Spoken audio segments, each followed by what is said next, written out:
Hello guys, कैसे हैं आप सब। तो आज हमारी है क्लास फिफ्थ। तो आज हम बात करेंगे हमारे बायोलॉजी के इंपॉर्टेंट क्वेश्चन जो कि ग्रुप डी के अंदर पूछे गए हैं। चलिए शुरू करते हैं आज की क्लास को। पहले क्वेश्चन हमारे सामने दिख रहा है कि आपको कहाँ पर डबल मेम्ब्रेन देखने को मिलेगी जो कि न्यूक्लियस को कवर करती है। तो न्यूक्लियस की मेम्ब्रेन डबल मेम्ब्रेन होती है। ठीक है, तो किसको कवर करती है? न्यूक्लियर एनवेलप जो होती है ना, उसको अपन कहते हैं हमारा डबल मेम्ब्रेन। न्यूक्लियर एनवेलप का मतलब कि ये सेल है, सेल के अंदर न्यूक्लियस, न्यूक्लियस के ऊपर जो मेम्ब्रेन है उसको बोलेंगे हम nuclear envelope. Which of the following organism is responsible for cellular respiration? अब सेलुलर रेस्पिरेशन होता क्या है? सेलुलर रेस्पिरेशन से नाम है कि सेल के अंदर रेस्पिरेशन होना। जैसे कि आपको मैंने क्या बताया कि जब भी आप रेस्पिरेशन करते हो, रेस्पिरेशन क्या है? सांस लेना, मतलब ऑक्सीजन की इनटेक। O2 की इनटेक करते हो, आप O2 अंदर लेते हो। तो उसके कारण क्या होता है, आपकी तीन तरह की रिएक्शन होती है रेस्पिरेशन के द्वारा। एक को बोलते हैं एरोबिक, जिसमें सांस ज़्यादा, ऑक्सीजन की मात्रा ज़्यादा होती है। एक होती है एनारोबिक।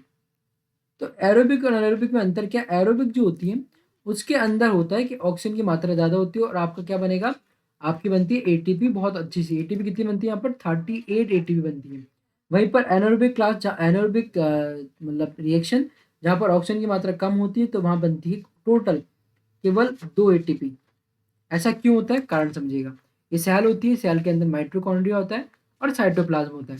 यहीं पर जगह पे, इसी जगह पर आपका क्या होता है, अंदर रेस्पिरेशन होती है, मतलब रिएक्शन होती है जिसके द्वारा एटीपी बनेगी। तो पहली रिएक्शन होती है आपके साइटोप्लाज्म में, जिसको बोलते हैं हम ग्लाइकोलाइसिस। तो ग्लाइकोलाइसिस जब होता है तो यहाँ पर बनती है आपकी 2 एटीपी। ठीक है, कहाँ बनी आपकी? आपके साइटोप्लाज्म के अंदर।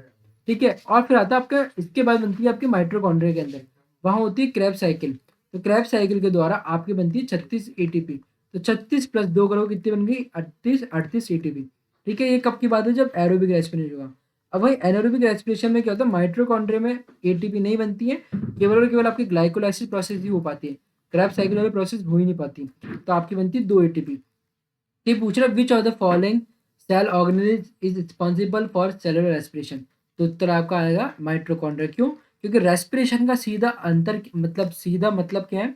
एटीपी का बनना। और एटीपी कहाँ बनती है? माइटोकॉन्ड्रिया। तो जहां पर भी सेलुलर रेस्पिरेशन आ जाए, ये बात आपको समझ में आनी चाहिए कि माइटोकॉन्ड्रिया के अंदर 36 एटीपी बनती है। तो वहां पर मेजर जो सेलुलर रेस्पिरेशन वो होता है। ठीक है, अब हम चलते हैं तीसरे क्वेश्चन पे। In plant cell the cell wall is primary responsible for. Plant cell में सेल वॉल काम क्या करती है? प्रोटेक्शन का काम करती है, स्ट्रक्चर लाइन देती है, यही इसका आंसर हो जाएगा। बाकी लिपिड, कौन? SER, protein, ribosome, genetic control, nucleus. ये पता है बात? ठीक है। Which of the following is known as the brain of the cell? किसको ब्रेन कहा जाता है सेल का? तो आंसर होगा न्यूक्लियस। कैसे? मैंने क्या बोला कि आपकी सेल के अंदर कोई भी काम होगा उसको डायरेक्शन कौन देगा? न्यूक्लियस। तो न्यूक्लियस ही, और इससे अपने अंदर आप हो, आपका दिमाग सोचने का काम करता है, ऐसे ही सेल के अंदर सोचने का या फिर लीडिंग का काम करता है। जैसे लीडिंग मतलब लीडर कौन बनेगा? तो न्यूक्लियस। जो वो सोचेगा वही काम होगा। जैसे अपना ब्रेन जो सोचेगा वही अपने हाथ पर काम करते, तो आपका ब्रेन जो है न्यूक्लियस होता है सेल का। The function of nucleolus is primarily. Nucleolus का मेजर फंक्शन है कि आपका जो एक तरह का जो राइबोसोम्स जो बन पाते हैं उनको बनाने का काम है। न्यूक्लियस होता का है, ये सेल है, सेल में न्यूक्लियस, न्यूक्लियस के बीच में होता है न्यूक्लियोलस। और न्यूक्लियस से क्या बनता है? आपके राइबोसोम्स बनते हैं। ठीक है। Which cell organism is involve in synthesis of lipid? क्या होगा? SER। याद आएगा बार बार, इसके बारे में अपन को बात करने की जरूरत नहीं है। What is the main function of plasma membrane? Plasma membrane आती है आपको SMP, सेमी परमेबल मेम्ब्रेन होती है ना, SPM, सॉरी SPM लिखेंगे अपन इसको। सेमी परमेबल मेम्ब्रेन क्यों कह रहा हूँ सेमी परमेबल मेम्ब्रेन? कि ये चीज़ों को, जिसको बोलते हैं अर्ध पारगम्य झिल्ली।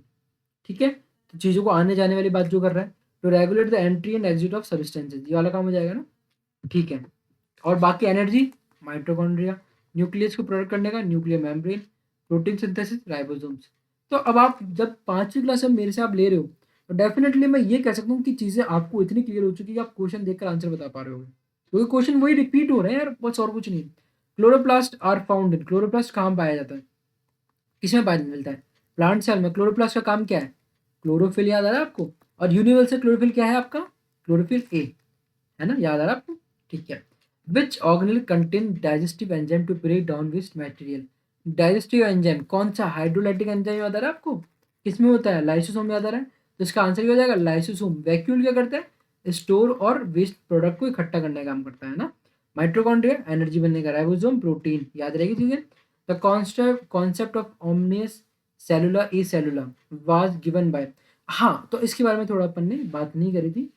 तो इसका मतलब होता है कि सेल ही से सारी चीज़ें बनी हैं, ठीक है? तो इसके बारे में पहले जो ओमिनस सेलुलर ई सेलुलर, ये जो बात करी थी रुडोल्फ विर्चो ने, ठीक है? इसके अलावा शिवान और स्क्लिडन ने भी ये बात बोली थी कि भाई हाँ, सेल से जो है आपके प्लांट्स और एनिमल्स बने। इसकी बात किसने करी थी? शिवान ने और श्रिडन ने, ठीक है? तो 20 का आंसर हो जाएगा। विच of the following is semi permeable membrane? कौन सा आंसर आएगा इसमें? Plasma membrane. आंसर याद रहेगा ना, कोई दिक्कत नहीं है। वैसे न्यूक्लियर मेम्ब्रेन में क्या होता है, वो सेमी परमेबल नहीं होती, लेकिन इसमें छेद पाए जाते हैं, जिसके द्वारा क्या हो रहा है, न्यूक्लियस से राइबोसोम्स बाहर निकल पा रहे हैं, ठीक है? The process of diffusion is mostly use for the exchange of. Diffusion का प्रोसेस क्यों किया जाता है? डिफ्यूजन का प्रोसेस जो है एक तरह से याद आ रहा है आपको, एपिथेलियल टिश्यूज वगैरह, तो चीज़ों को आदान प्रदान करने के लिए, तो गैसेस लाइक CO2 और O2 का एक्सचेंज करने के लिए होता है, ठीक है?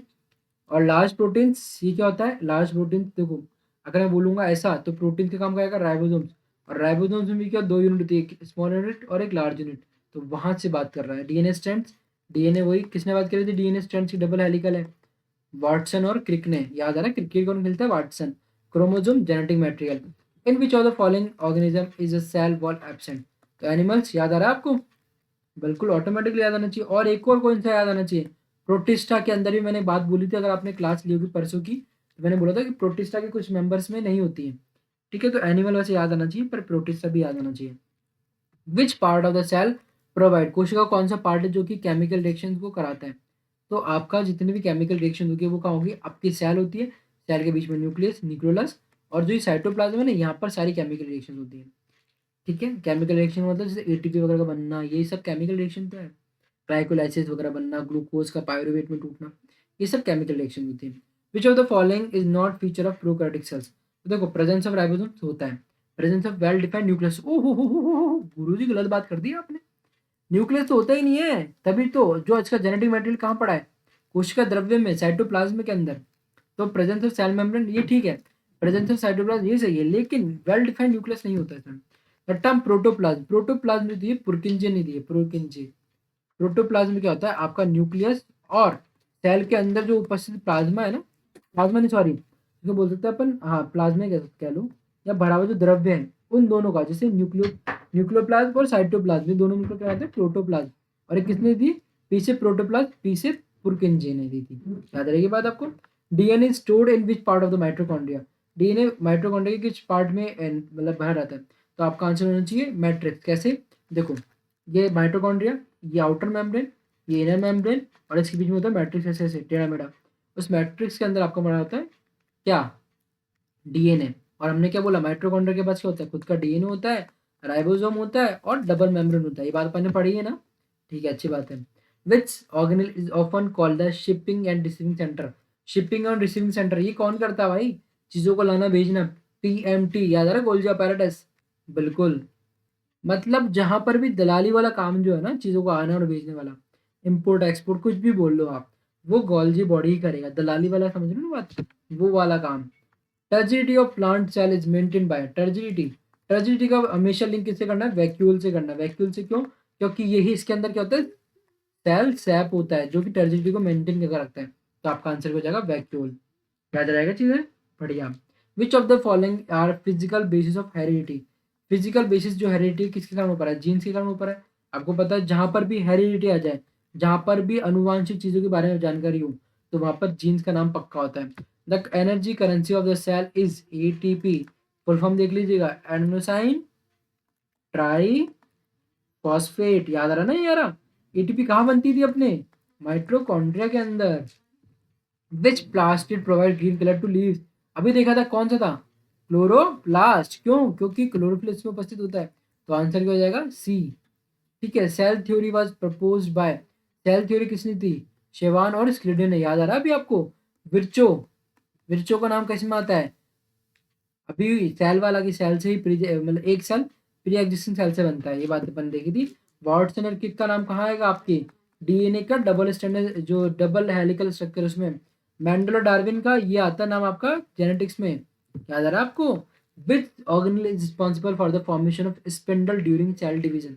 स्पिंडल याद है आपको? ये सेल, इसमें जो क्रोमोसोम को अलग अलग जगह खींचने का काम करेंगे, है ना, फाइबर जो बनाएंगे वो होते हैं स्पिंडल फाइबर। तो ये आपको दिख रही है स्ट्रक्चर्स, इसको बोलेंगे हम सेंट्रोसोम।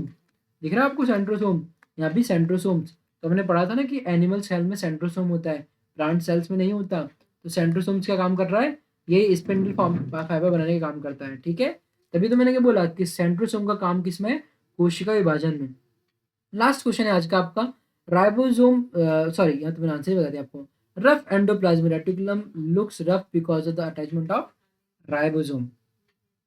ठीक है, तो आज की क्लास कैसी लगी, बहुत जल्दी हो गई ना क्लास। तो ये क्लास जल्दी कैसे हो रही है, मैं बहुत ऐसे रैपिडली करा रहा हूँ, अब आपको क्वेश्चन करने में जोर भी नहीं आएगा। क्यों, क्योंकि चीज़ें आपने सारी पढ़ चुके हो आप। ठीक है, चलिए मिलते हैं नई क्लास में। जय हिंद, जय भारत, बाय बाय।